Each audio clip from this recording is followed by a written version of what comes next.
तुझ से ऐसी नेमतें मांगता हूँ जो हमेशा कायम रहे, न तेरी इताअत में हायल हों और न कभी जायल हों। ऐ अल्लाह, मैं तुझसे तंगी के दिन की नेमत और जंग के दिन के अमन का सवाल करता हूँ। ऐ अल्लाह, मैं तेरी पनाह में आता हूँ उस चीज की बुराई से जो तूने अता की और उस चीज के शर से जो तूने हमसे रोक ली। आज हम इंशाअल्लाह वालिदैन के बारे में दुआएं पढ़ेंगे। अल्लाह सुब्हानहू तआला के हक के बाद सबसे बड़ा हक इंसानों में से हम पर वालिदैन का हक है। हानी बिनत अबी तालिब के एक आजाद करदा गुलाम है अबू मुर्रा, वो कहते हैं एक बार वो अबू हुरैरा के साथ उनके वतन अकीक गए जहाँ से वो थे। जब अबू हुरैरा अपने वतन पहुंचे तो बड़ी ऊंची आवाज में कहा, अम्मा जान अस्सलामु अलैकी व रहमतुल्लाहि व बरकातुहू। उन्होंने जवाब दिया, व अलैकिस्सलाम व रहमतुल्लाहि व बरकातुहू। फिर अबू हुरैरा कहने लगे, रहिमकल्लाहु कमा रब्बैतिनी सगीरा, अल्लाह ताला आप पर रहम फरमाए जैसे आपने मेरी बचपन में परवरिश फरमाई। तो वालिदा ने जवाब दिया, फजज़ाकल्लाहु खैरन व रदिया अन्का कमा बररतनी कबीरा।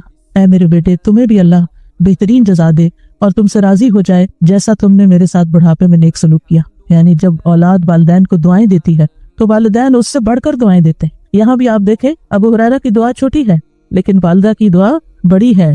फजज़ाकल्लाहु व रदिया अन्का, इसमें दो चीजें आती, कमा बररतनी कबीरा। सलफ़ सालिहीन अपने वालिदैन के लिए खूब खूब दुआएं करते थे। आमिर बिन अब्दुल्लाह बिन जुबैर कहते हैं, मेरे वालिद फौत हो गए तो मैंने पूरा साल अल्लाह से एक ही दुआ मांगी कि ऐ अल्लाह मेरे वालिद को माफ फरमाते, यानी मुसलसल यही दुआ करते रहे। सुफियान इब्ने उयैना कहते हैं, जो शख्स 5 नमाजें अदा करता है गोया उसने अल्लाह का शुक्र अदा किया, यानी वो शाकिरीन में से है। और जो हर नमाज के बाद वालिदैन के हक में दुआ करता है तो उसने उन दोनों का भी शुक्र अदा किया। यानी जो शख्स नमाज पढ़ता है और फिर नमाज में दुआ कर लेता है गोया वो शुक्रगुजारों में से है। और इसमें आप देखिए कि उलमा ये कहते हैं कि जैसे अल्लाह सुब्हानहू तआला के हक के बाद सबसे बड़ा हक फिर नबी सल्लल्लाहु अलैहि वसल्लम का है। तो नमाज में जब तशहुद पढ़ते हैं तो तशहुद में पहले दुरूद शरीफ पढ़ते हैं और फिर उसके बाद वालिदैन के लिए दुआ करते हैं, रब्बना इग़फिरली वलिवालिदैया वलिलमुमिनीना यौम यक़ूमुल हिसाब। ये हिकमत है इस दुआ के यहाँ रखे जाने की।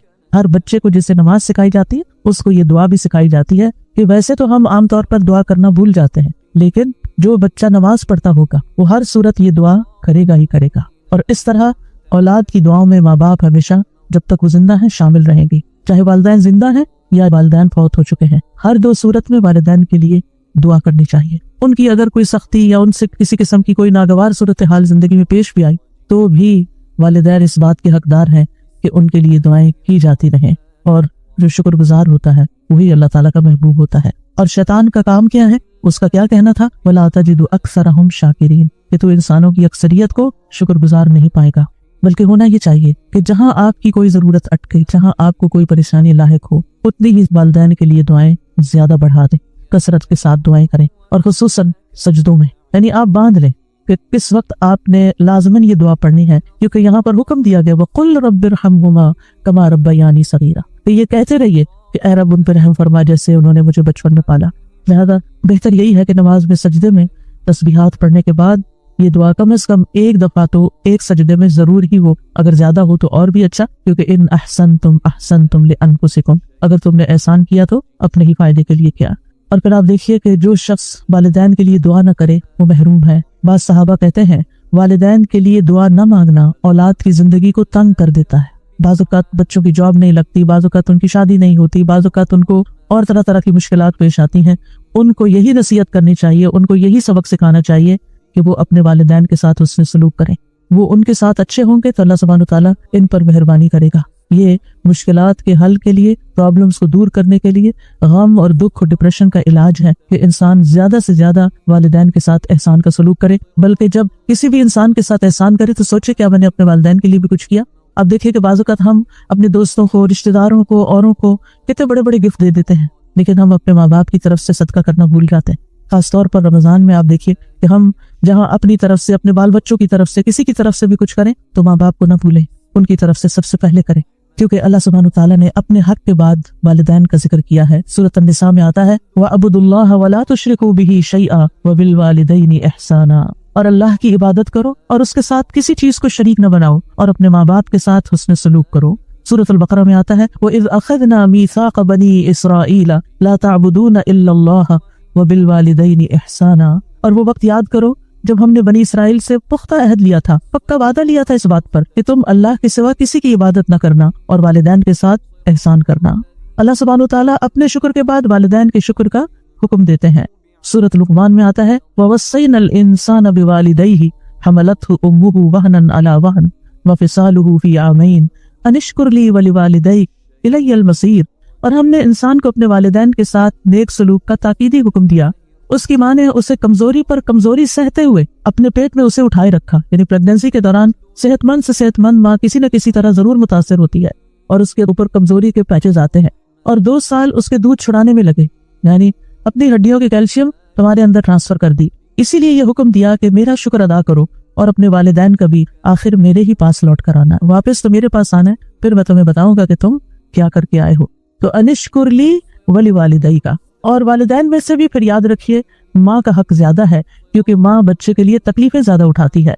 ववस्सैनल इंसान बिवालिदैहि इहसाना हमलतहु उम्मुहु कुरहन व वदअतहु कुरहा व हम्लुहु व फिसालुहु 30 शहरा हत्ता इज़ा बलग अशुद्धहु व बलग 40 सनतन क़ाल रब्बि औज़िअनी अन अश्कुर निअमतक अल्लती अनअमत अलैया व अला वालिदैया व अन अअमल सालिहन तर्दाहु व अस्लिह ली फी ज़ुर्रियती इन्नी तुब्तु इलैका व इन्नी मिनल मुस्लिमीन।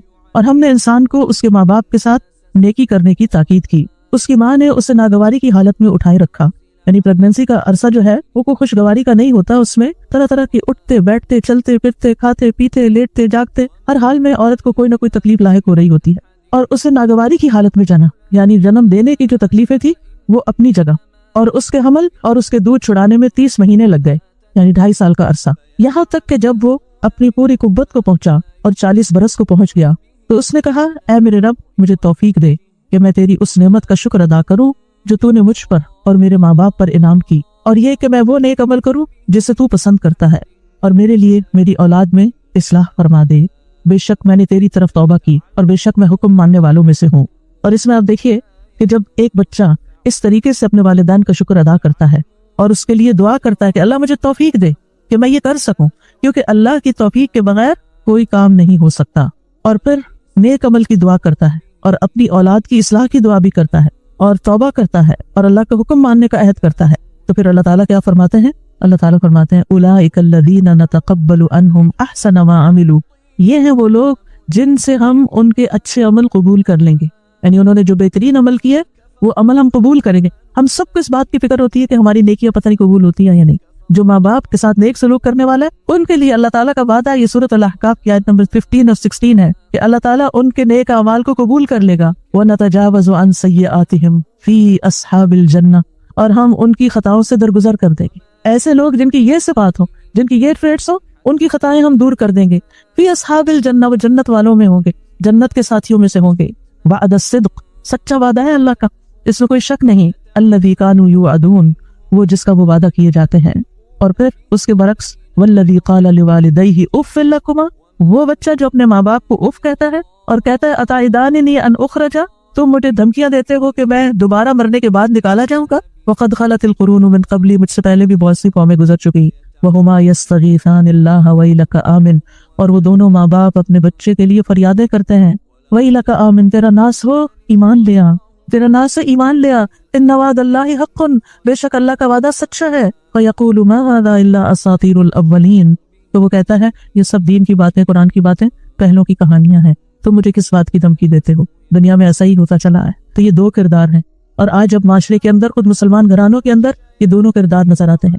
एक तरफ इताअत गुजार बच्चे हैं, फरमा बरदार बच्चे हैं, एहसान करने वाले, नेक सलूक करने वाले, माँ बाप के लिए दुआएं करने वाले, और दूसरी तरफ वो जो माँ बाप की हर नसीहत को मजाक में उड़ाने वाले और उसे पुरानी कहानियां बताने वाले और ईमान से भी निकल जाने वाले।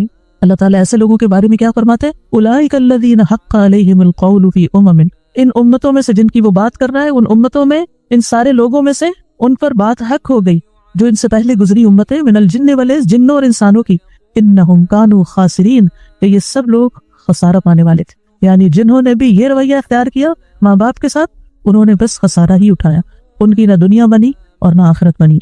यहाँ पर हम देखते हैं कि खुसूसन चूंकि माँ का जिक्र है तो उस पर हदीस में आता है, रसूलुल्लाह सल्लल्लाहु अलैहि वसल्लम ने फरमाया, बेशक अल्लाह तुम्हें तुम्हारी माओं के साथ हुस्न सलूक की वसीयत फरमाता है, फिर तुम्हें तुम्हारी माओं के बारे में वसीयत फरमाता है, फिर तुम्हें तुम्हारे बापों के बारे में वसीयत करता है, फिर तुम्हें करीब से करीब तर के बारे में वसीयत करता है, उसके बाद बाकी रिश्तेदारों का और बाकी लोगों का हक आता है। पहले माँ का, फिर बाप का और फिर बाकी रिश्तों का।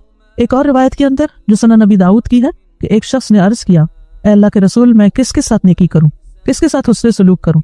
आपने फरमाया अपनी माँ के साथ, फिर अपनी माँ के साथ, फिर अपनी माँ के साथ, फिर अपने बाप के साथ, फिर कराबतदारी में जो ज्यादा करीब हो। तो वाज़ेह तौर पर बता दिया गया कि इंसान के हुस्न सलूक का सबसे ज्यादा मुस्तहिक कौन है। जब इंसानों के साथ नेकी करने का ख्याल आए तो सबसे पहले वालिदैन को याद करें, उनके साथ एहसान करें। अंबिया अलैहिस्सलाम अपने वालिदैन के साथ क्या सलूक करते थे? हज़रत याह्या के बारे में आता है, या याह्या खुदिल किताब बिक़ुव्वा व आतैनाहुल हुक्म सबिय्या व हनानम मिन लदुन्ना व ज़कात व कान तक़िय्या व बर्रम बिवालिदैहि व लम यकुन जब्बारन आसिया। ये अल्लाह सुब्हानहु व तआला की तारीफ है याह्या अलैहिस्सलाम के बारे में।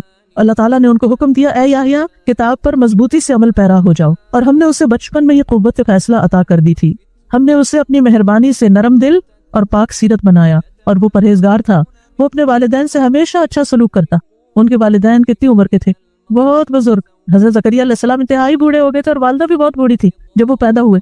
तो आप सोचिए कि एक बच्चा जिसने पैदा होता ही बूढ़े वालिदैन देखे, उसके लिए तो जिंदगी की वो बहारें गुजर गई ना जो वालिदैन की जवानी की होती। तो फिर भी वो अपने वालिदैन के इस बुढ़ापे पर परेशान नहीं है। वो हमेशा अपने वालिदैन से अच्छा सलूक करते और किसी वक्त भी जाबिर और नाफरमान ना हुए। वलम यकुन जब्बारन आसिया, कभी नाफरमानी नहीं की। हम में से कौन कह सकता है कि हमने अपने माँ बाप की कोई बात नहीं टाली? मानी कौन सी और कितनी टाली, कितनी का इनकार कर दिया। ईसा अलैहिस्सलाम की सिफत में आता है, वबर्रम बिवालिदती वलम यजअलनी जब्बारन शकिया, और मैं अपनी वालिदा से बेहतर सलूक करता रहूं और उसने मुझे जाबिर और बदबख्त नहीं बनाया। याद रखिए, माँ के साथ नेकी जिहाद से ज्यादा अहम है। मुआविया बिन जाहमा कहते हैं, मैंने रसूलुल्लाह सल्लल्लाहु अलैहि वसल्लम की खिदमत में हाजिर होकर अर्ज किया, ऐ अल्लाह के रसूल, मैं आपके साथ मिलकर जिहाद करना चाहता हूँ। अब तगी बिदालिका वजहल्लाहि वद्दारल आखिरा, इससे मेरा मकसद अल्लाह का चेहरा है और आखिरत का घर है।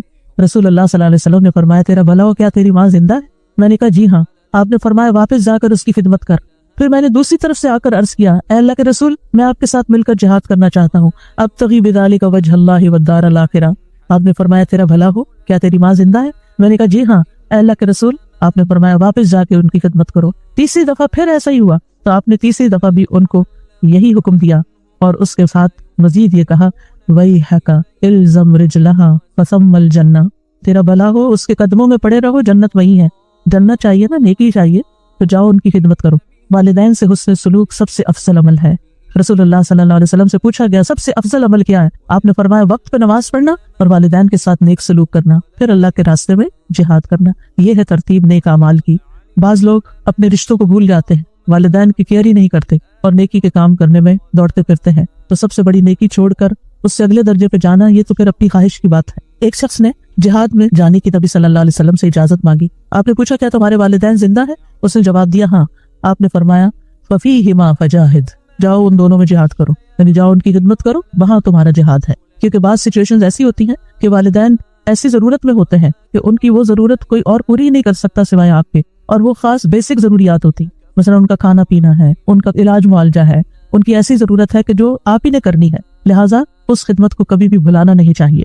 फिर इसी तरह नफल इबादत से ज्यादा वालिदैन का हक है। मसलन अगर वालिद या वालिदा करा रहे हैं और उनको किसी दवा की जरूरत है, ये जिस्म दबाने की जरूरत है, ये वाशरूम ले जाने की जरूरत है बीमारी की हालत में, और आप पे मैं नफल पढ़ के आऊंगी, तो ये नफल किसी काम के नहीं फिर आपके लिए। उससे बेहतर है कि आप नफल मुअक्कर करें, और अगर वक्त नहीं तो उस वक्त को पहले अपने वालिदा या वालिद की खिदमत में या उनकी जरूरत पूरी करने में लगाएं। अगर वालिदैन मुशरिक हों, अगर वालिदैन कुफ्र करें, वो बिदत करें, वो शिर्क करें, वालिदैन अल्लाह के नाफरमान हो, गलत काम करते हों, तो क्या फिर भी सिला रहमी करनी होगी? जी हाँ, फिर भी सिला रहमी करनी होगी। अबू हुरैरा कहते हैं कि रसूलुल्लाह सल्लल्लाहु अलैहि वसल्लम का गुजर अब्दुल्लाह बिन उबई इब्न सलूल के पास से हुआ। वो एक झाड़ी के साए में था। उसने कहा, इब्न अबी कब्शा ने हम पर गुबार उड़ा दिया है। नऊजुबिल्लाह, नबी सल्लल्लाहु अलैहि वसल्लम को अपने रज़ाई वालिद के नाम से पुकार रहा है, यानी कि बेअदबी के साथ। तो उसके बेटे अब्दुल्लाह बिन अब्दुल्लाह ने कहा, कसम उस जात की जिसने आप सल्लल्लाहु अलैहि वसल्लम को इज्जत दी और आप पर किताब नाजिल की, अगर आप चाहें तो मैं इसका सर कलम करके आपके पास ले आता हूँ। यानी उसने आपको इस अंदाज में मुखातिब किया है, मैं अपने बाप का गला उड़ा सकता हूँ आपकी खातिर। आपने फरमाया, नहीं, बल्कि तू अपने बाप से नेकी कर और हुस्न सोहबत से पेश आ। कौन था? अब्दुल्लाह बिन उबई, जो मुनाफिकों का सरदार था, हर मौके पर नबी सल्लल्लाहु अलैहि वसल्लम को तकलीफ देता था। तो क्या आप इस बात का फायदा नहीं उठा सकते कि औलाद ही कह रही है इस दुश्मन से जान छुड़ाओ और ठिकाने लगवाओ इसको? लेकिन नहीं, उस वालिद के साथ भी आपने हुस्न सलूक का हुक्म दिया। क्योंकि बहुत से बच्चे जो दीन पढ़ जाते हैं, माँ बाप से मिलना जुलना छोड़ देते हैं, ये कहकर कि नहीं, उनके तौर तरीके जो है वो इस्लामी नहीं है, वो बच्चों पे गलत इन्फ्लुएंस करते हैं। ठीक है, आप احتیاط ضرور کرے لیکن ان کی ضروریات بھی پوری کرے، اور ان کو اگر کسی بھی خدمت کی ضرورت ہے تو وہ خدمت بھی کریں۔ مشرک والدین کے ساتھ بھی صلہ رحمی کا حکم ہے۔ ہاں، اگر وہ یہ زور دے کہ تم شرک کرو تو شرک نہیں کرنا، یہ بات ان کی نہیں ماننی، ورنہ دنیا میں ان سے اچھے طریقے سے رہنا ہے۔ وَإِن جَاهَدَاكَ عَلَىٰ أَن تُشْرِكَ بِي مَا لَيْسَ لَكَ بِهِ عِلْمٌ فَلَا تُطِعْهُمَا وَصَاحِبْهُمَا فِي الدُّنْيَا مَعْرُوفًا۔ حضرت اسماء کہتی ہیں میری والدہ جو مشرکہ تھیں میرے پاس آئیں، میں نے رسول اللہ صلی اللہ علیہ وسلم سے پوچھا کہ وہ میرے پاس کچھ مالی تعاون کی امید سے آئی ہیں، ان کو کچھ ضرورت ہے، کیا میں اپنی والدہ کے ساتھ صلہ رحمی کر سکتی؟ یعنی وہ شرک پر ہیں لیکن مجھ سے کچھ پیسے چاہتی ہیں۔ آپ نے فرمایا ہاں، اپنی والدہ کے ساتھ صلہ رحمی کرو۔ یہاں سے ایک اور نقطہ بھی نکلتا ہے کہ بعض اوقات عورت اپنے ذاتی مال میں سے اگر ماں باپ کو کچھ دینا چاہتی ہے تو شوہر صاحب اعتراض کر دیتے ہیں کہ تم ان کو کچھ نہیں دے سکتی، تم ان کو کال نہیں کر سکتی، تم ان کو سلام دعا نہیں کر سکتی۔ یہ قطع رحمی کی انتہائی بدترین صورت ہے کہ بیوی کو روک دیا جائے کہ ماں باپ کو سلام بھی نہ کرے، بیوی کو روک دیا جائے کہ وہ ان پہ خرچ بھی نہ کرے۔ اگر اس کا اپنا ذاتی مال ہے ٹھیک ہے، اگر شوہر کا مال ہے تو شوہر سے پوچھنا ہوگا، لیکن اگر اس کا اپنا ذاتی مال ہے، کوئی ذاتی چیز ہے، کوئی اس کے کپڑے ہے، جیولری ہے، کوئی کیش ہے، وہ اپنی والدہ کو دینا چاہتی ہے تو اس کو اسلام نے کھلی اجازت دی ہے کہ وہ ان کو دے سکتی۔ یہاں آپ دیکھیں نبی صلی اللہ علیہ وسلم حضرت اسماء کو اجازت دے رہے کہ وہ اپنے مشرک والدہ کے ساتھ اس میں سلوک کرے، ان کو مال دیں، تو پھر مسلم والدین کا کتنا حق ہوگا۔ اور پھر اگر کسی بھی وجہ سے عورت ہو یا مرد، یہاں حضرت اسماء ایک عورت ہے اور وہ اپنی والدہ کو دینا چاہتی ہیں تو ان کو اجازت دی گئی۔ اس لیے مرد حضرات کو ایسی پابندیاں نہیں لگانی چاہیے کہ جس میں وہ قطع رحمی کروائیں اور خود بھی گناہگار ہوں اور بیوی کو بھی گناہگار کریں، کیونکہ والدین کے حقوق کا بدلہ کبھی بھی چکایا نہیں جا سکتا، چند سکوں کے ساتھ نہیں چکایا جا سکتا، تھوڑا سا مال دے کے نہیں چکایا جا سکتا۔ ابو ہریرہ کہتے ہیں رسول اللہ صلی اللہ علیہ وسلم نے فرمایا بیٹا اپنے والد کے احسانات کا بدلہ نہیں چکا سکتا سوائے اس کے کہ وہ اسے غلام پائے، پھر اسے خرید کر آزاد کرتے، یعنی پھر والد کا بدلہ ہو سکتا ہے۔ والدین سے اس سے سلوک کا فائدہ ہمیں خود ہی کو پہنچتا ہے، اور اس میں سب سے پہلی چیز تو گناہوں کی بخشش ہے، جیسے سورۃ الاحقاف کی آیت نمبر 15 سے 18 تک میں نے آپ کے سامنے رکھی کہ جو لوگ اپنے والدین کے ساتھ حسن سلوک کرتے ہیں ہم ان کے اچھے عمل قبول کر لیتے ہیں اور ان کی برائیوں سے درگزر کرتے ہیں، جنت والوں میں سے ان کو کر دیتے ہیں، سچے وعدے کے مطابق جو ان سے کیا جاتا ہے۔ پھر عمر میں برکت اور رزق میں اضافہ ہوتا ہے۔ کون نہیں چاہتا کہ اس کی عمر میں برکت ہو یا رزق میں اضافہ ہو؟ ہر ایک چاہتا ہے۔ لہٰذا اگر کوئی یہ چاہتا ہے کہ اس کا بزنس فلرش کرے، اس کی جاب اچھی ہو جائے، اس کے انویسٹمنٹس میں زیادہ انکم ہو، تو اس کو چاہیے کہ ماں باپ کے ساتھ اس سے سلوک کرے، ان کا دل راضی کرے، ان کی بات مانے، ان کو خوش کرے۔ نبی صلی اللہ علیہ وسلم نے فرمایا جس شخص کو یہ بات پسند ہو کہ اس کی عمر میں برکت اور رزق میں اضافہ ہو جائے، یہاں اضافہ ایزاد لہ فی رزقی، رزق زیادہ ہو جائے، اسے چاہیے کہ اپنے والدین کے ساتھ نیکی کرے اور ان کے ساتھ صلہ رحمی کیا کرے، یعنی ان کے ساتھ تعلق قائم رکھے، رشتہ جوڑ کر رکھے۔ والدین کی خدمت کا ایک اور فائدہ کیا ہے کہ والدین کے قدموں کے نیچے جنت ہے، والدین سے حسن سلوک جنت میں داخلے کا باعث ہے۔ حضرت عائشہ کہتی ہے کہ رسول اللہ صلی اللہ علیہ وسلم نے فرمایا میں جنت میں داخل ہوا تو وہاں قرآن کی تلاوت کی آواز سنائی دی، میں نے پوچھا یہ کون ہے؟ جنت میں تلاوت، مجھے بتایا گیا یہ حارثہ بن نعمان ہے۔ رسول اللہ صلی اللہ علیہ وسلم نے ان سے کہا یہی نیکی ہے، یہی نیکی ہے، اور حارثہ بن نعمان اپنی والدہ کے ساتھ بہت زیادہ حسن سلوک کیا کرتے تھے، تو اس نیکی کی وجہ سے جنت میں بھی ان کی آواز سنائی گئی کہ وہاں ان کی تلاوت کی آواز آ رہی ہے، یعنی جو لوگ نیک سلوک کرتے ہیں اپنے ماں باپ سے ان کا تذکرہ وہاں بھی ہوتا ہے۔ اور اس کے برعکس والدین سے نافرمانی کے نقصانات کیا ہیں؟ سب سے پہلے یہ کہ یہ تو ہے ہی حرام کاموں میں سے۔ نبی صلی اللہ علیہ وسلم نے فرمایا اللہ نے تم پر ماؤں کی نافرمانی کو حرام قرار دیا ہے، کبیرہ گناہ ہے والدین کی نافرمانی۔ نبی صلی اللہ علیہ وسلم سے کبیرہ گناہوں کے بارے میں پوچھا گیا تو آپ نے فرمایا اللہ کے ساتھ کسی کو شریک ٹھہرانا اور ماں باپ کی نافرمانی کرنا۔ والدین کی نافرمانی کرنے والا ملعون ہے۔ رسول اللہ صلی اللہ علیہ وسلم نے فرمایا اللہ ایسے شخص پر لعنت کرے، یعنی وہ رحمت سے دور ہو جائے جس نے اپنے والدین کی نافرمانی کی، یعنی ایک جائز بات نہیں مانی یا ان کو گالی دی، برا بھلا کہا۔ والدین کے نافرمان کی کوئی عبادت قبول نہیں ہوتی۔ رسول اللہ صلی اللہ علیہ وسلم نے فرمایا 3 لوگ ہیں جن کی نہ فرض عبادت قبول ہوتی ہے نہ نفل قبول ہوتی ہے، ان میں سے ایک والدین کا نافرمان اور بد سلوک، یعنی بات بھی نہیں مانتا اور سلوک بھی اچھا نہیں کرتا، دوسرے احسان جتانے والا، تیسرے تقدیر کو جھٹلانے والا۔ پھر والد کی ناراضگی اللہ کی ناراضگی ہے۔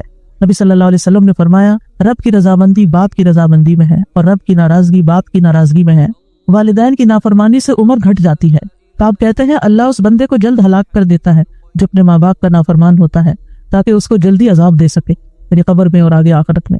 اور جب بندہ اپنے والدین کا فرما بردار ہوتا ہے تو اللہ اس بندے کی عمر کو بڑھا دیتا ہے تاکہ وہ نیکی اور خیر میں اور زیادہ اضافہ کر سکے، یعنی جتنی انسان کی عمر لمبی ہوتی ہے اس کو نیکی کرنے کے زیادہ موقع مل جاتے ہیں، اتنے رمضان زیادہ اس کی زندگی میں، اتنی نمازیں اس کی زندگی میں زیادہ، اتنی قرآن کی تلاوت، صدقہ خیرات بڑھتا ہی چلا جاتا ہے۔ سلف صالحین کہتے ہیں جو اپنے والدین کی نافرمانی کرتا ہے اس کی اولاد بھی اس کی نافرمان بن جاتی ہے۔ والدین کے نافرمان کے لیے قبر میں بھی سزا ہے۔ عوام بن حوشب رضی اللہ عنہ یہ صحابی ہیں، وہ کہتے ہیں میں ایک دفعہ کسی بستی میں گیا، وہاں پڑاؤ کیا، اس کے پاس ایک قبرستان تھا، عصر کی نماز کا وقت ہوا تو وہاں سے ایک قبر پھٹی، یعنی قبر کھل گئی اور ایک آدمی نمودار ہوا، اس کا سر گدھے کی سر کی طرح تھا اور جسم انسان کے جسم کی طرح تھا، وہ 3 دفعہ ہینگا یعنی گدھے کی آواز نکالی، پھر قبر اس کے اوپر مل گئی۔ تو گاؤں میں ایک عمر رسیدہ عورت اون کاٹ رہی تھی، تو ایک عورت نے کہا وہ بوڑھی عورت دیکھ رہے ہو؟ میں نے کہا ہاں، اسے کیا ہے؟ اس نے کہا وہ اس کی ماں ہے۔ میں نے پوچھا اس کا قصہ کیا ہے؟ اس نے بتایا کہ یہ شراب پیتا تھا، جب وہ جانے لگتا تو ماں کہتی اے بیٹے اللہ سے ڈر جاؤ، کب تک تم شراب پیتے رہو گے؟ اس نے کہا تم ایسے ہی ہینگتی رہتی ہو جیسے گدھا ہینگتا ہے، جیسے عام طور پہ بچے ماں باپ کو واپس سنا دیتے کہ آپ گرمبل کرتے ہیں، آپ یہ کرتے ہیں، آپ وہ کرتے ہیں، تو اس نے ماں کو نصیحت کو کیا کہا گدھے کی طرح ہینگتی ہو۔ پھر وہ عصر کے بعد فوت ہو گیا۔ تو یہ وہ بندہ ہے جو ہر روز اپنی قبر سے نکلتا ہے، 3 دفعہ ہینگتا ہے، پھر قبر اس پر مل جاتی۔ اتنی بڑی عبرت۔ والدین کی نافرمانی کا نقصان کیا ہے کہ ایسا شخص جنت میں داخل نہیں ہوگا۔ نبی صلی اللہ علیہ وسلم نے فرمایا 3 آدمی جنت میں داخل نہ ہوں گے، نہ ہی قیامت کے دن اللہ ان کی طرف دیکھے گا۔ نمبر 1 والدین کا نافرمان، نمبر 2 مردوں کی مشابہت اختیار کرنے والی عورت، یعنی ہے عورت، اللہ نے اس کو عورت پیدا کیا اور وہ مرد بنی پھرتی ہے۔ اور تیسرے دیوس، یعنی وہ بغیرت انسان جو اپنے گھر والوں میں بے حیائی کو دیکھتا ہے اور اس کو برا نہیں لگتا۔ اور قیامت کے دن ان 3 آدمیوں کی طرف اللہ تعالیٰ دیکھے گا بھی نہیں، ایک والدین کا نافرمان، دوسرے عادی شرابی، اور تیسرے دے کر احسان جتانے والا۔ تو پھر والدین کے ساتھ کیا جائے، کیسے ان کو راضی کیا جائے، کیسے ان کا حق ادا کیا جائے، کیسے حسن سلوک کیا جائے؟ اس میں سب سے پہلی بات یہ ہے کہ ان کی خدمت کی جائے، اگر وہ زندہ ہیں تو پھر ان کے کام کیے جائیں۔ پھر دوسری بات یہ کہ جائز کاموں میں ان کی اطاعت کی جائے اور نافرمانی نہ کی جائے۔ ہاں اگر کوئی ناجائز بات وہ کہتے ہیں تو وہ نہ مانی جائے۔ پھر یہ کہ ایسے کام کیے جائیں کہ والدین کے دل سے دعائیں نکلیں۔ نبی صلی اللہ علیہ وسلم نے فرمایا 3 قسم کے لوگوں کی دعائیں قبول ہوتی ہیں اور ان کی قبولیت میں کوئی شک نہیں۔ ان میں سے ایک والد کی دعا جو وہ اپنی اولاد کے لیے کرتا ہے، اور وہ کب کرے گا؟ جب اس کا دل خوش ہوگا اولاد کی طرف سے۔ پھر اور والدین کو رلانے سے باز رہنا چاہیے، یعنی ماں باپ کو رونے نہیں دینا چاہیے، کوئی ایسی بات، کوئی ایسا کام، کوئی ایسا طریقہ نہیں اختیار کرنا چاہیے کہ ماں باپ رونا شروع کر دیں۔ ایک آدمی رسول اللہ صلی اللہ علیہ وسلم کی خدمت میں حاضر ہوا اور کہنے لگا میں ہجرت پر آپ سے بیعت کرنے آیا ہوں اور اپنے والدین کو روتا ہوا چھوڑ گیا۔ وہ تو یہ بتا رہا تھا نا کہ میں نے اتنا بڑا کام کیا۔ آپ نے فرمایا واپس جاؤ، جیسے تم نے انہیں رلایا اسی طرح انہیں ہنساؤ۔ پھر اسی طرح والدین سے اگر کوئی غلطی ہو جائے تو ان کو رسوا نہ کیا جائے، ان کی برائیاں نہ کی جائیں۔ افسوس ان لوگوں پر جو دائیں بائیں ہر طرف اپنے ماں باپ کی شکایتیں کر رہے ہوتے ہیں اور ان کو برا بھلا کہہ رہے ہوتے ہیں۔ پھر والدین پر خرچ کرنا چاہیے۔ قرآن مجید میں اللہ تعالیٰ فرماتے سورۃ البقرہ میں 215 یسألونک ماذا ينفقون قل ما انفقتم من خیر فللوالدین والاقربین والیتامى والمساکین وابن السبیل وما تفعلوا من خیر فإن اللہ بہ علیم۔ وہ آپ سے پوچھتے ہیں کیا چیز خرچ کریں؟ کہو تم خیر میں سے جو بھی خرچ کرو تو وہ ماں باپ اور زیادہ قرابت والوں اور یتیموں اور مسکینوں اور مسافروں کے لیے، اور تم نیکی میں سے جو کچھ بھی کرو گے بے شک اللہ اسے خوب جاننے والا ہے۔ یعنی جب خرچ کرنے لگو تو پہلے ماں باپ کا حصہ، پہلے ان کی ضروریات دیکھو، اگر وہ ضرورت مند ہے تو پہلے انہیں دو اور پھر کسی اور کو دو۔ بعض اوقات ہم چیریٹی کے کاموں میں خوب دیتے رہتے ہیں، اس مسکین کو دے رہے ہیں، اس غریب کو دے رہے ہیں، اس فقیر کو دے رہے ہیں، اس کام میں لگا رہے ہیں، اس کام میں لگا رہے ہیں، اور ماں باپ منہ دیکھ رہے ہیں، وہ اپنی ضروریات کے لیے ترس رہے ہیں۔ اور پھر بعض بچے تو ضد لگا دیتے ہیں وہ فلاں بھائی دینا، میں ہی کیوں دوں؟ نہیں، جتنا ان کو دو گے اس سے زیادہ واپس آئے گا تمہارے پاس۔ پھر بعض ہی کہتے ہیں ان کے پاس آلریڈی بہت کچھ ہے، بھلے ہو پھر بھی ہمارا کام ہے دینا۔ بعض کہتے ہیں ہم ان کو دیتے ہیں پھر وہ آگے صدقہ کر دیتی ہیں، بھلے صدقہ کرتی رہیں۔ بعض کہتے ہیں ہم ان کو دیتے ہیں اور وہ فلاں خالہ کو یا فلاں پھپھی کو دے دیتی ہیں جن سے ہماری نہیں بنتی۔ نہ بنے آپ کی، وہ جس کو چاہے دیں۔ اس میں ہمیں یہ نہیں دیکھنا چاہیے کہ ہماری پسند یا ہماری چوائس کیا ہے یا ہمیں کیا فائدہ ہو رہا ہے اس سے۔ ہمیں بس سب سے بڑا فائدہ یہ کہ ہمارے رب کا حکم پورا ہو رہا ہے اور وہ راضی ہو رہا ہے، وہ اس پیسے سے آگے جو بھی کرے۔ الا یہ کہ اگر آپ سمجھے کہ کسی حرام کام میں لگا رہے ہیں تو وہ اور بات ہے، ورنہ ادروائز اگر آپ صدقہ بھی کرنا چاہتے ہیں تو آپ ان کے ہاتھ میں دیں، آپ صدقہ کیجیے۔ اور اگر وہ دنیا سے گزر چکے ہیں تو ان کی طرف سے پھر وہ جو زندگی میں آپ ان کو دیتے تھے نا، تو مرنے کے بعد بھی آپ ان کی طرف سے صدقہ کرتے رہیں، کیونکہ زندگی میں تو والدین کے ساتھ بعض اوقات بچے کہتے ہیں کہ چلو ماں باپ ہم سے خوش ہوں گے تو ہمیں بھی کچھ ملے گا یا اچھا فیل کرتے ہیں، لیکن جب وہ فوت ہو جاتے ہیں اور آنکھوں سے اوجھل ہو جاتے ہیں اور اپنے ہاتھوں سے ان کو دفنا کے آ جاتے ہیں تو پھر اس وقت ہم آہستہ آہستہ بھولنے لگتے ہیں۔ نہیں، ان کو تب بھی نہیں بھولنا اور ان کی طرف سے صدقہ خیرات کرتے رہنا ہے۔ پھر یہ کہ اگر اپنے پاس نہیں تو ایسی صورت میں کمائی کر کے، محنت کر کے ان پہ خرچ کیا جائے۔ طارق مہر بھی کہتے ہیں ہم مدینہ آئے تو رسول اللہ صلی اللہ علیہ وسلم منبر پر کھڑے لوگوں سے خطاب فرما رہے تھے۔ آپ فرما رہے تھے دینے والے کا ہاتھ اونچا ہوتا ہے اور سب سے پہلے تم اسے دو جس کی کفالت کے تم ذمہ دار ہو، یعنی اپنے بچوں پر، اولاد پہ خرچ کرو جو ان کی بیسک نیڈز ہیں۔ اپنی ماں کو دو، اپنے باپ کو دو، اپنی بہن کو دو، اپنے بھائی کو دو، پھر اپنے قریبی رشتہ دار کو دو جو تمہارے قریب۔ یہ ترتیب بتا دی گئی، یعنی بیسک نیسیسٹیز گھر کی پوری کر کے پھر ماں سے شروع کر کے پھر باپ، پھر بہن، پھر بھائی، پھر قریبی رشتہ دار और फिर जो तुम्हारे आसपास करीब के लोग हों, और अगर नहीं तो मेहनत करके दो। बहमस एक बुजुर्ग थे, वो पेंट के मसाले बनाने वाले कारखाने में काम करते थे और उसके बदले उनको 1/3 दिरहम मिलता था। जब शाम होती तो वो फल खरीदते, फिर उसको लेकर अपनी वालदा की तरफ आते और उन्हें पेश करते। यानी थोड़ा सा ही होता था, लेकिन उस थोड़े में से भी माँ के लिए हिस्सा निकालते। फिर यह कि वालिदैन की बात कान लगा के सुननी चाहिए, तवज्जो से सुननी चाहिए। मोहम्मद बिन सीरीन अपनी वालदा के लिए जब लिबास खरीदते तो सबसे ज्यादा नरम लिबास खरीदते थे। जब ईद आती तो अपनी वालदा का लिबास खुद रंगते भी थे और अपनी आवाज को कभी अपनी वालदा पर बुलंद न करते थे। और वो अपनी वालदा से जब भी बात करते ऐसा लगता था वो कान लगाकर उनसे बात कर रहे हैं। और जो आदमी आपको नहीं जानता होता, जब वो आपको आपकी वालदा के पास देखता तो वो वालदा के पास धीमे अंदाज से बोलने की वजह से उनको बीमार समझता था। यानी इतने आराम से बातें करते थे, प्यार से बात करते थे। फिर नेकी करने के बाद माँ बाप को सवाब पहुंचाना। रबी बिन खुसैम रास्ते से तकलीफ दे चीज को हटाते और कहते, या अल्लाह, इसका अजर मेरी वालदा और मेरे वालिद को मिले।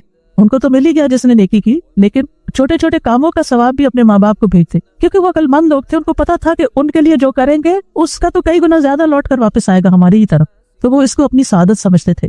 वालिदैन दुनिया से चले जाएं तो फिर भी उनके हुकूक अदा करने चाहिए। सबसे पहले तो उनके लिए दुआएं।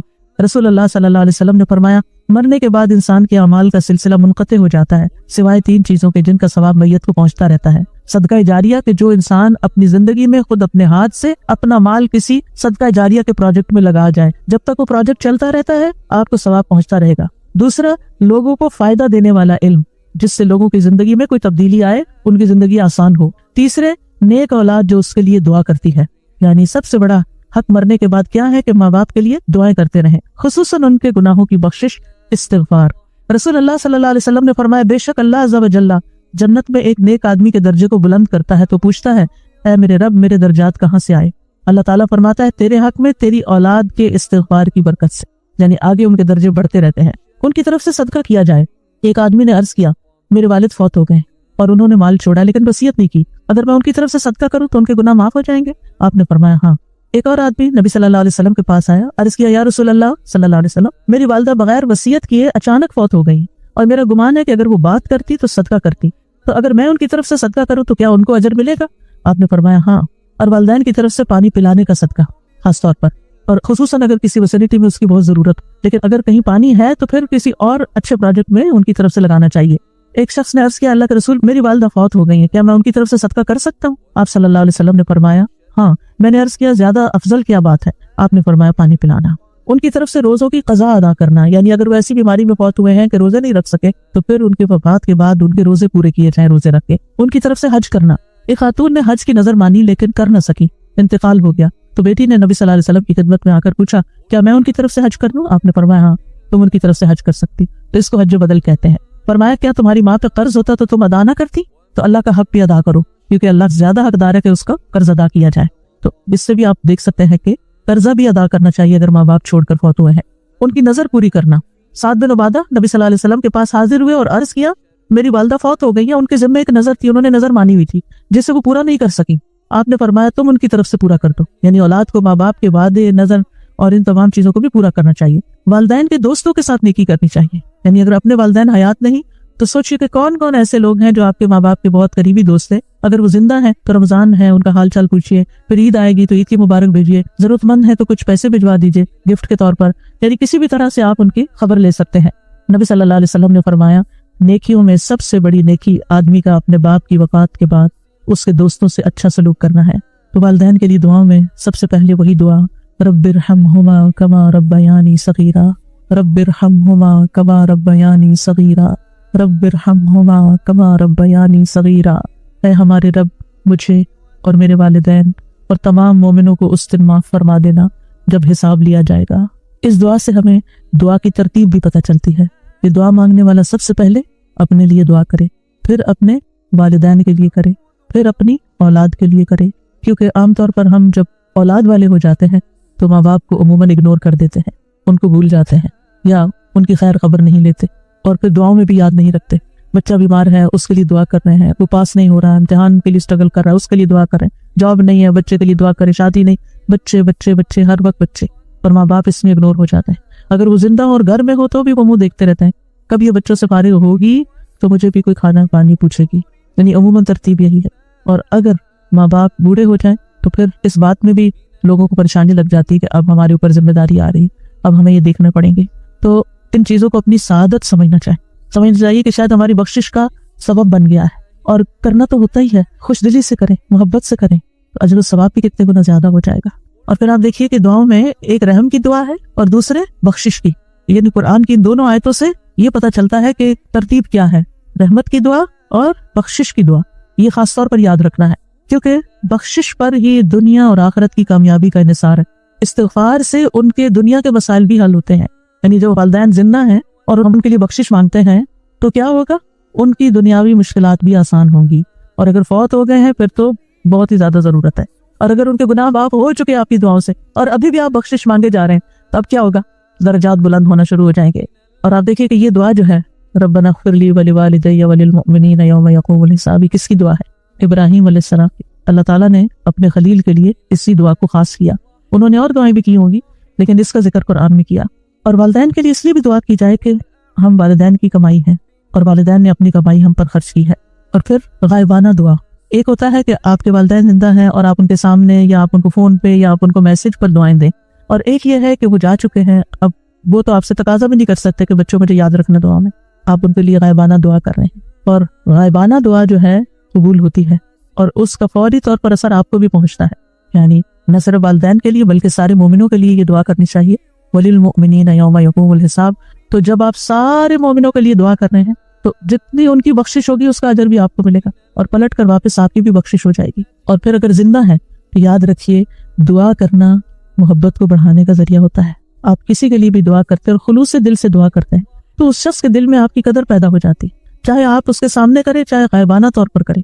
तो जिन लोगों ने आप पर कोई एहसान किया, यानी बेहतर यह है कि आप कोई अपनी डायरी बना लें और उनमें नाम लिख लें, और अगर नाम सबके नहीं लिखे जा सकते तो आप मजमूई तौर पर कहें, यार अब जिस किसी ने मुझ पर जो भी एहसान किया तो उसे उसका बेहतरीन बदला अता कर, उस पर रहमत फरमा, उनकी बख्शिश फरमा, उनकी दीन दुनिया की जरूरियात पूरी फरमा। बाज़ वक़्त हम हर एक के एहसान का बदला नहीं दे सकते, लेकिन दुआ की शक्ल में हम उनके किसी न किसी तरह काम आ सकते हैं। तो ये मोहब्बत बढ़ाने और आपस के ताल्लुकात को अच्छा करने का जरिया भी है। और फिर यह है कि दुनिया के उमूर के साथ साथ आखिरत की दुआएं जरूर मांगनी चाहिए। यौम यक़ूमुल हिसाब की बात हुई है यहाँ पर, क्योंकि आमतौर पर हम किसी को दुनिया में बीमार देखते हैं तो हम उसकी शिफा की दुआ कर लेते हैं। अगर उसकी जिंदगी में माल की कमी है तो हम कहते हैं अल्लाह इसको बसीर रिज़्क़ अता कर। अगर किसी और चीज की कमी है, कोई परेशानी है, कोई दुख तकलीफ किसी को लाहिक हो गई है तो हम उसके दूर करने के लिए दुआ कर लेते हैं। लेकिन हम भूल जाते हैं कि आखिरत की मुश्किलात सबसे बड़ी हैं, उसके लिए दुआ करें। और फिर आप देखिए कि शरई दुआएं जो हैं, जो आपको यहाँ मैं इन प्रोग्राम्स में बता रही हूँ, ये बड़ी जामे दुआएं हैं। तो हमारे अंदर इतनी हिम्मत हस्ती नहीं होती कि हम खुद इतने अच्छे अल्फाज सेलेक्ट कर सकें और इन अल्फाज में मांग सकें। जब हम कुरान की आयत से कोई दुआ लेके मांगते तो वो हर हरफ पे 10 नेकियां अलग मिल रही होती, और फिर अल्लाह सुब्हानहू तआला की सिखाई हुई दुआ मांग रहे होते हैं, और फिर ये कि कबूलियत भी ज्यादा होती है। तो इसमें दुनिया और आखिरत के बड़े बड़े मकासद छुपे हुए होते हैं और मुख्तसर अल्फाज भी होते हैं। हजरत नूह अलैहिस्सलाम ने भी एक दुआ की थी, रब्बि इग़फ़िरली वलिवालिदैया वलिमन दखल बैतिया मुमिनन वलिलमुमिनीना वलमुमिनात वला तज़िदिज़्ज़ालिमीना इल्ला तबारा। ऐ रब, मुझे बख्श दे और मेरे माँ बाप को और उसको जो मोमिन बनकर मेरे घर में दाखिल हो, और ईमान वाले मर्दों और ईमान वाली औरतों को, और जालिमों को हलाकत के सिवा किसी चीज में न बढ़ा। तो उन्होंने जहाँ दुआएं की वहाँ जालिमों के लिए बद्दुआ भी की, क्योंकि उनकी कौम 950 साल की तबलीग के बाद भी हद से बढ़ गई थी। अब उसका खात्मा जरूरी हो गया था, क्योंकि उन्होंने कहा कि वला यलिदु इल्ला फाजिरन कफ्फारा, इनकी तो औलादें भी बड़ी नाफरमान और नाशुक्री हैं, कहीं से कोई खैर नजर ही नहीं आ रही। तो बेहतर है इस नस्ल को, इस कौम को अब मलिया मिट कर दिया जाए। फिर है सूरत अन्नमल में हजरत सुलेमान अलैहिस्सलाम की दुआ, रब्बि औज़िअनी अन अश्कुर निअमतक अल्लती अनअमत अलैया व अला वालिदैया व अन अअमल सालिहन तर्दाहु व अदखिलनी बिरहमतिक फी इबादिक अस्सालिहीन। ऐ मेरे रब, मुझे तौफीक दे कि मैं तेरी उस नेमत का शुक्र अदा कर सकूं जो तूने मुझे और मेरे वालिदैन को अता की, और इस बात की भी कि मैं ऐसे अच्छे अमल करूं जो तुझे पसंद हो, और अपनी रहमत से मुझे अपने साले बंदों में दाखिल फरमा। आपको मालूम है कि ये दुआ सुलेमान अलैहिस्सलाम ने की थी, सूरत अन्नमल में आता है। यहाँ तक कि जब वो चींटियों की वादी में आए तो एक चींटी कहने लगी, ऐ चींटियों, अपने घरों में दाखिल हो जाओ, सुलेमान और उसके लश्कर तुम्हें कुचल न डालें और वो उसका शऊर भी न रखते हों। तो उसकी बात से सुलेमान अलैहिस्सलाम हंसते हुए मुस्कुरा दिए और कहने लगे, ऐ मेरे रब, मुझे तौफीक दे कि मैं तेरी उन नेमतों का शुक्र अदा करूं जो तूने मुझ पर की और मेरे वालिदैन पर इनाम की, क्योंकि उनके वालिद दाऊद अलैहिस्सलाम थे, उन पर भी अल्लाह ने बड़े एहसान किए थे।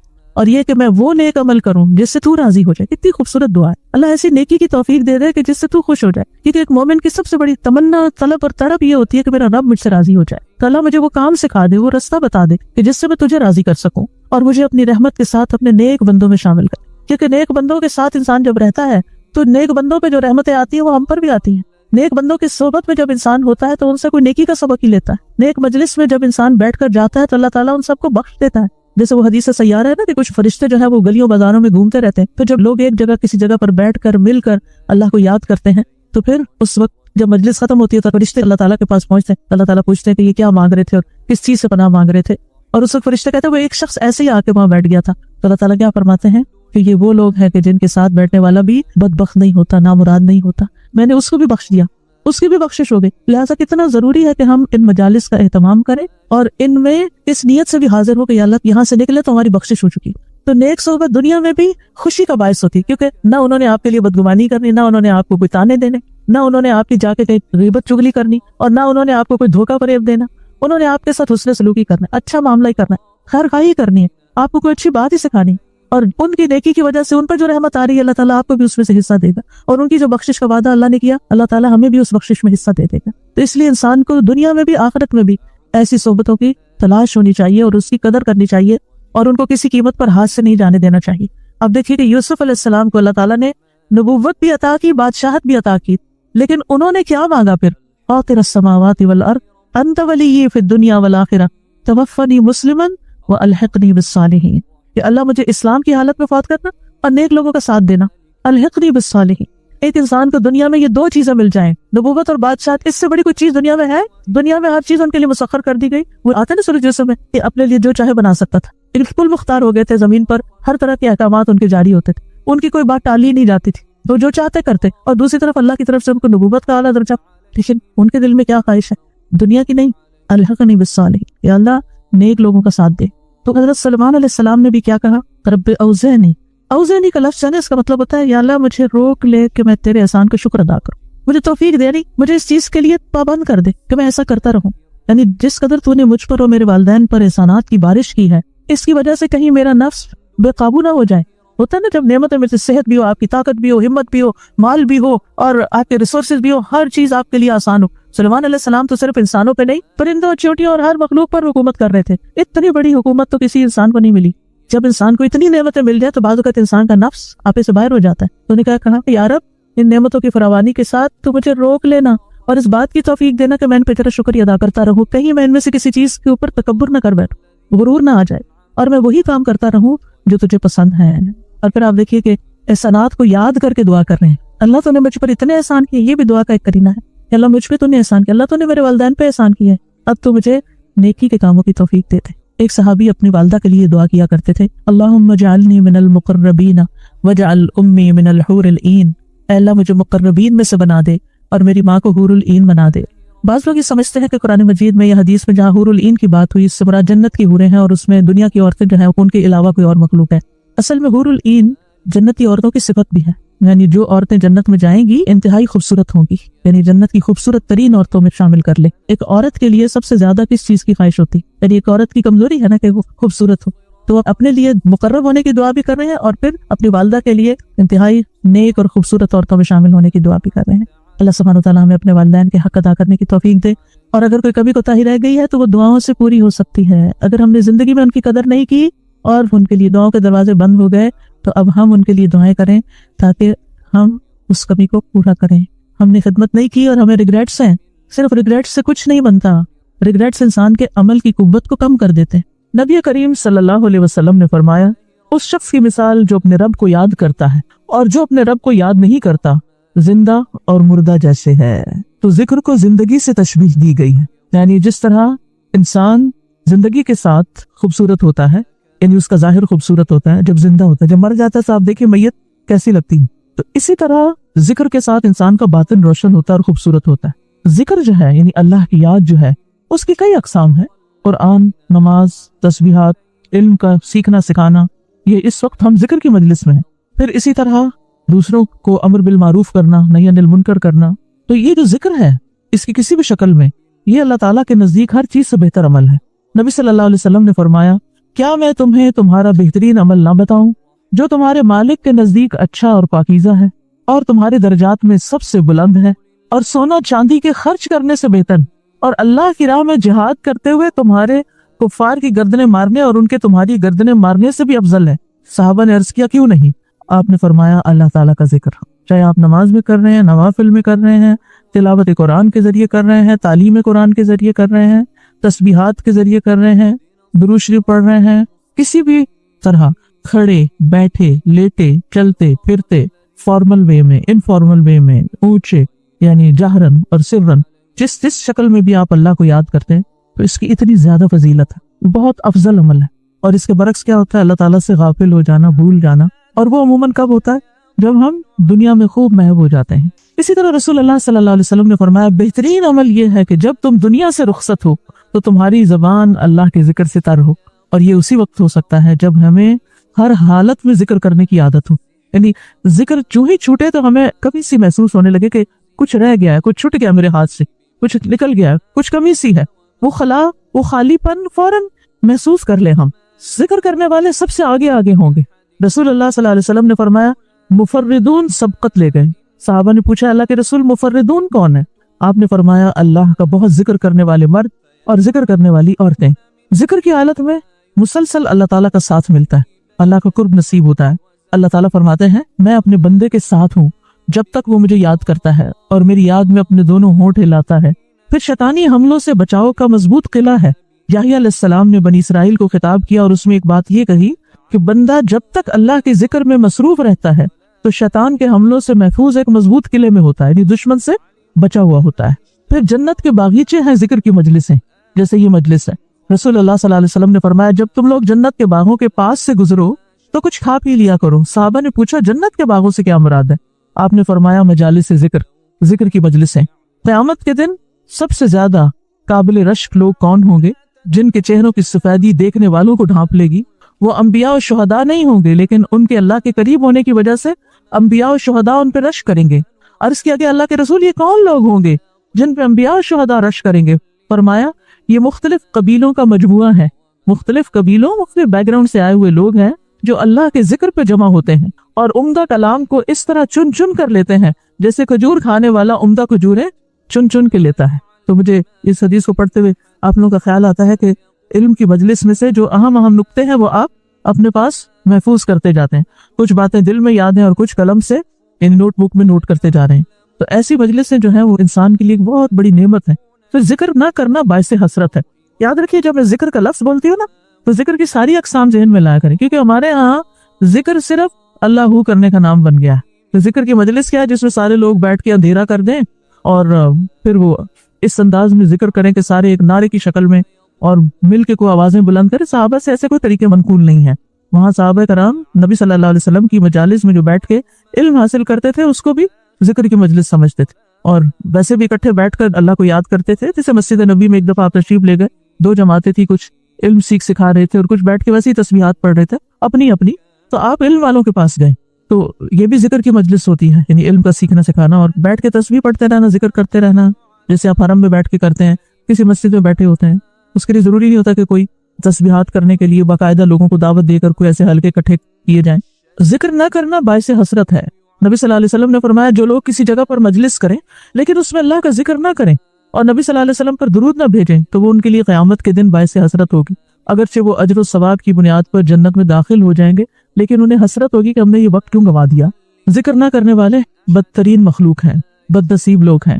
عامر ابن ابسہ سے روایت ہے رسول اللہ صلی اللہ علیہ وسلم نے فرمایا جب بھی سورج چڑھتا ہے اللہ عز و جل کی ہر ایک مخلوق اللہ عز و جل کی تسبیح اور حمد و ثنا بیان کرتی، یعنی صبح ہوتے ہی ساری مخلوق ذکر میں لگ جاتی، لیکن شیطان اور اولاد آدم میں سے آتا قسم کے لوگ ذکر نہیں کرتے۔ تو میں نے بنی آدم میں آتا قسم کے لوگوں کے بارے میں سوال کیا، آپ نے فرمایا بدترین مخلوق، یا فرمایا اللہ کی مخلوق میں سے بدترین لوگ، یعنی آسمان و زمین، سورج چاند ستارے درخت شجر حجر ہر چیز ذکر میں مشغول ہے سوائے ان لوگوں کے جو سو کے وقت گزار رہے ہیں یا غفلت میں پڑے ہوئے ہیں۔ حدیث نمبر 42 دو محبوب کلمات۔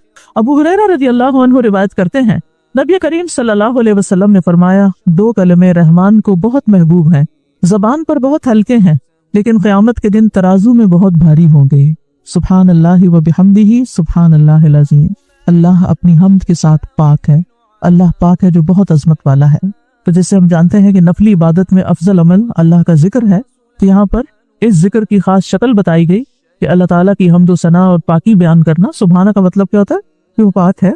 तो जिस कलाम में, जिस जिक्र में अल्लाह ताला की पाकी बयान की जाए, तस्बीह बयान की जाए और हम्द व सना बयान की जाए, वो अल्लाह ताला का चुना हुआ कलाम है। रसूलुल्लाह सल्लल्लाहु अलैहि वसल्लम से सवाल किया गया, कौन सा कलाम अफजल है? आपने फरमाया, जो अल्लाह ने अपने फरिश्तों और बंदों के लिए चुना। क्या फरमाया?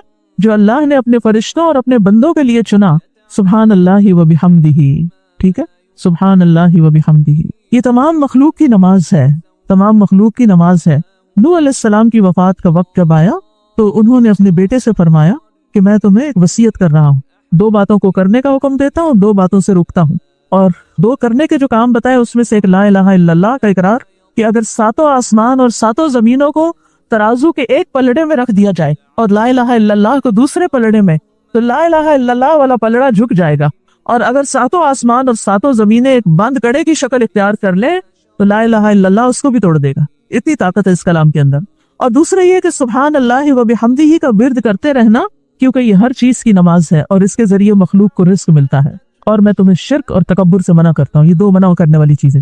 इसी तरह इन कलिमात को अगर कोई 100 दफा दिन में पढ़े तो उसके गुनाह मिट जाते हैं, गुनाह झड़ जाते हैं, चाहे समुंदर की झाग के बराबर ही क्यों ना हो। फिर इसी तरह एक और हदीस में आता है सुनन तिरमिज़ी की, जो शख्स सुभान अल्लाहिल अज़ीम व बिहम्दिही कहता है उसके लिए जन्नत में खजूर का एक दरख्त लगा दिया जाता है, सिर्फ एक दफा कहने से। कह लीजिए सुभान अल्लाहिल अज़ीम व बिहम्दिही। अल्लाह के रास्ते में सोना खर्च करने से बेहतर है। रसूलुल्लाह सल्लल्लाहु अलैहि वसल्लम ने फरमाया, जो रात से खौफ खाए, अकेला होने की वजह से या वैसे उसको अंधेरे का फोबिया हो, कि जो रात से खौफ खाए कि वो उसको परेशान करेगी, या माल खर्च करने से बुखल करे कि देने को दिल ना चाहे, या दुश्मन से मुकाबला करने से डरे, तो वो इस कौल की कसरत कर दे, सुभान अल्लाहि व बिहम्दिही, सुभान अल्लाहि व बिहम्दिही। क्योंकि अल्लाह के नजदीक सोने का पहाड़ अल्लाह के रास्ते में खर्च करने से ज्यादा महबूब है। हम में से किसकी वुसअत है सोने का पहाड़ अल्लाह के रास्ते में खर्च करे? नहीं कर सकते। तो इसलिए इस कलमे को ही ज्यादा से ज्यादा पढ़ लेना चाहिए।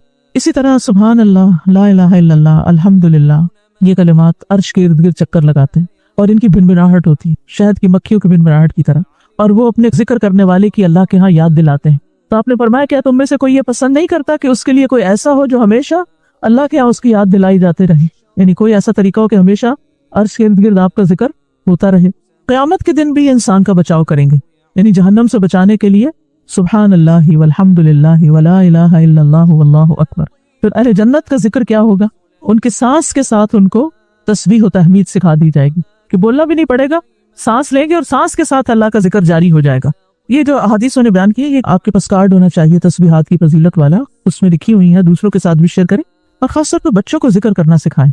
उनके अंदर भी एक कामनेस आती है, एक सकीनत आती है। हम बाज़ औक़ात ये सोचते हैं तो बच्चे ही हैं, इब्तिदाई उम्र से, छोटी उम्र से कि चलो ये पढ़ो, उंगलियों पे गिनते हैं, अच्छा तुमने कितनी दफा पढ़ ली, कितने जन्नत में दरख्त लगाए, तो आहिस्ता आहिस्ता उनको आदत हो जाती है। फिर जिक्र किया कि सब अल्लाह के नाम पढ़ना, अल्लाह के नाम याद करना। अबू हुरैरा रज़ियल्लाहु अन्हु से रिवायत है कि रसूलुल्लाह सल्लल्लाहु अलैहि वसल्लम ने फरमाया, बेशक अल्लाह के 99 नाम है, 99, एक कम 100।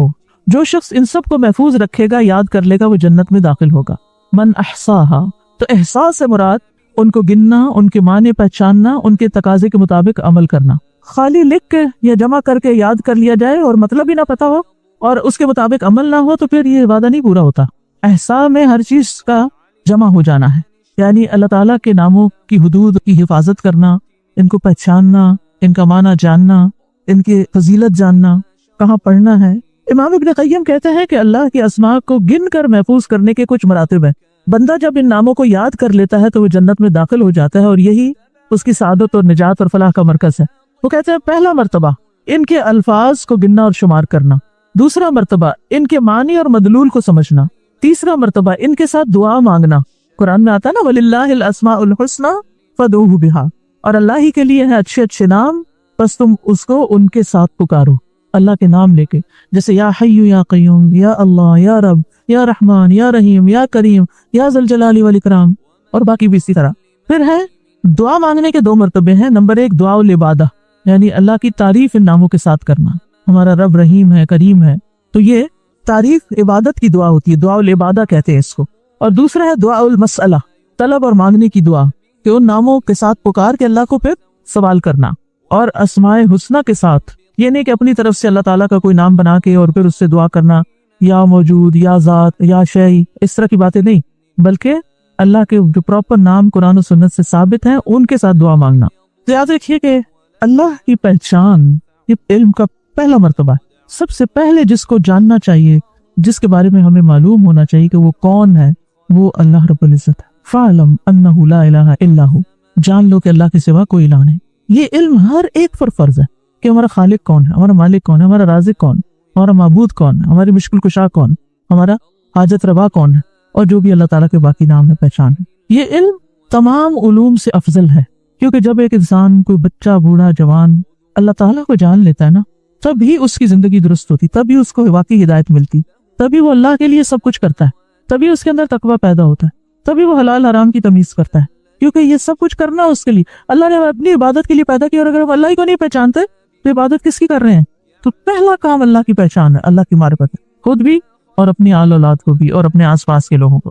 اور اللہ کی پہچان کے لیے اللہ کے ناموں کا علم حاصل کرنا ضروری ہے۔ پھر اس سے ایمان میں بھی اضافہ ہوتا ہے، جتنا جتنا آپ اللہ کو زیادہ جانتے چلے جاتے ہیں اتنا اتنا آپ کا ایمان بڑھتا ہے، اسی لیے اس کو اشرف العلوم کہا گیا ہے کہ تمام علوم کا سردار ہے یہ۔ پھر اسی طرح اللہ تعالیٰ کے ناموں کو پڑھنے، یاد کرنے، جاننے، سمجھنے کے بارے میں کچھ اصول و قواعد ہیں۔ اس میں پہلی بات یہ کہ اللہ کے تمام نام توقیفی ہیں، اس میں عقل کی کوئی گنجائش نہیں، یعنی بذریعہ وہی معلوم ہوئے۔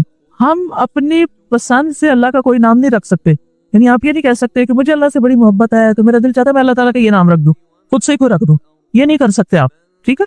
کسی انسان کو، کسی بشر کو، کسی جن کو، کسی فرشتے کو یہ اختیار نہیں کہ وہ اپنی مرضی پسند سے اللہ کا کوئی نام رکھ دے اور اس سے اس کو پکارنا شروع کر دے، اور اس کی لاجک صرف یہ دے کہ یہ تو محبت کی بات ہے اور میں محبت سے یوں پکارتی ہوں اللہ کو۔ نہیں، اس کی اجازت نہیں، کیونکہ جتنا اللہ تعالیٰ خود اپنے آپ کو جانتا ہے ہم نہیں جانتے، اور جتنا اس نے چاہا ہمیں اپنے بارے میں علم دیا، اور وہ علم بھی نبی صلی اللہ علیہ وسلم کے ذریعے ہم تک پہنچا ہے، تو اس کو حاصل کرنے کی کوشش کریں۔ پھر اسی طرح دوسری بات یہ کہ اس بارے میں کتاب و سنت سے آگے نہ بڑھیں، عقل، رائے، خواہش۔ امام احمد کہتے ہیں اللہ کی صفت نہیں بیان کی جائے گی مگر وہی جو خود اس نے اپنی ذات کی بیان فرمائی ہے یا رسول اللہ صلی اللہ علیہ وسلم نے بیان کی ہو۔ ہم قرآن و سنت سے آگے نہیں بڑھیں گے، خود یا کسی عالم یا کسی اور انسان کے بتائے ہوئے نام کے مطابق نہیں کام کریں۔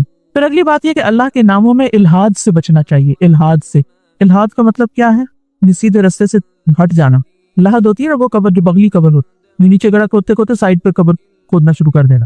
تو اس کی بہت سی صورتیں ہو سکتی ہیں، جیسے اللہ کے کسی نام کا انکار کر دیا جائے، یا نام جن صفات پر دلالت کر رہے ہیں ان کا انکار کر دیا جائے، جیسے امت میں کچھ ایسے فرقے گزرے ہیں کہ جو یہ کام کرتے رہے ہیں۔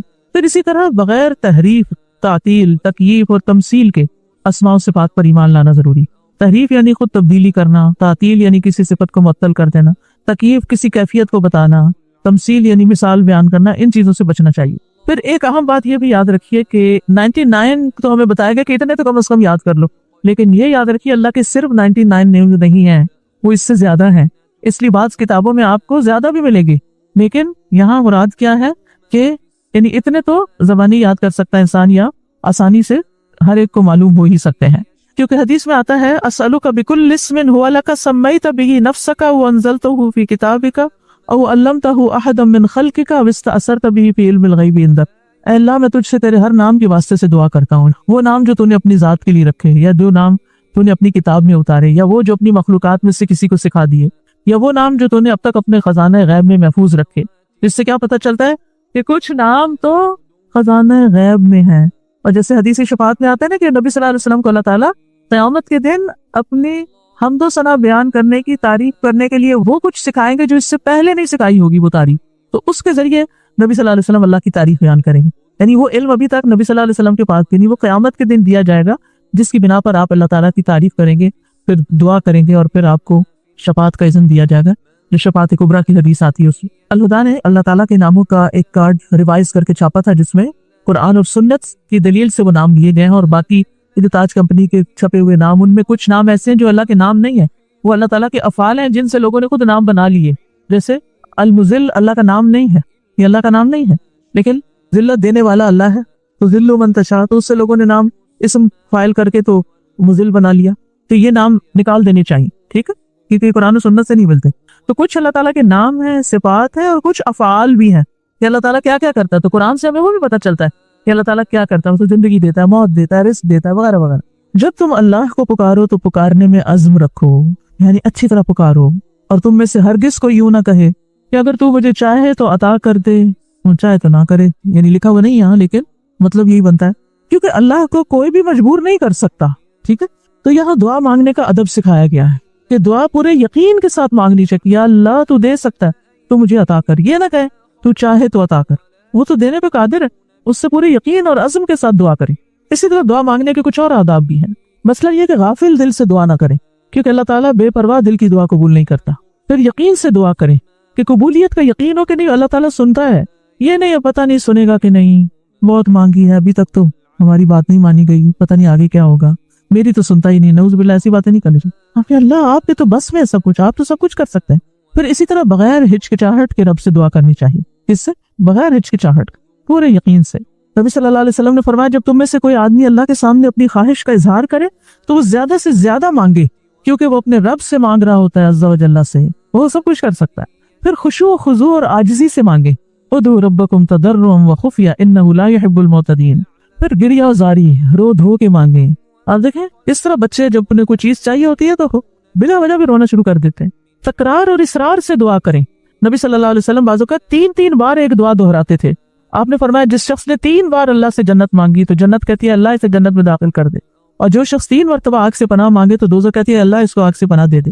پھر دعا میں جلد بازی نہ کرے، تو بندہ جب تک جلد بازی نہ کرے دعا قبول کی جاتی رہتی ہے۔ یعنی جلد بازی کیا کہ مایوس ہو کے انسان تھک جائے اور دعا مانگنا چھوڑ دے، یہ نہیں ہونا چاہیے۔